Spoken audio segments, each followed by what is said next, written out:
Now we're going to discuss the anatomy of the supraspinous ligament. I have actually used some tape and put the supraspinous ligament on this skeleton's body so that you can kind of see how it lays along the spine. What you need to understand about the supraspinous ligament is that it is a ligament that actually goes from the tip of your tailbone all the way to the inferior part of C7.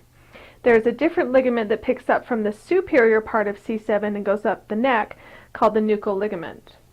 This ligament attaches to the tip of every single spinous process.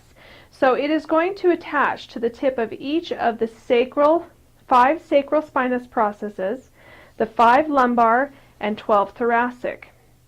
The significance of this ligament is particularly seen in the man-made platforms, because when someone has had a lot of surgery on the front of their body, it literally starts to push against the spine.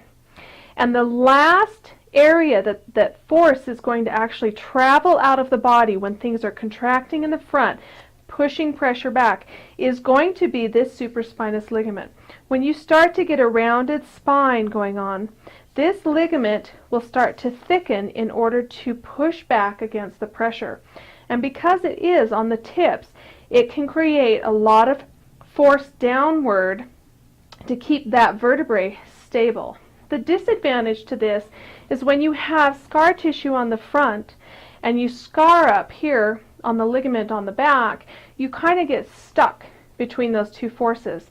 And even though you can release scar tissue in the front of the body for surgeries or aggressive scar tissue patterns, you have to release this ligament structure along the spine to truly get a release in each of these independent vertebrae and how they're going to function with one another. So remember that this ligament goes all the way up this spine. A unique factor of this ligament is that you can thicken in one area and it can thicken in another to oppose forces within itself. So just because someone has had surgery here doesn't mean that they're only going to have scar tissue here. It can grow all along this in order to try to create balance for the spine.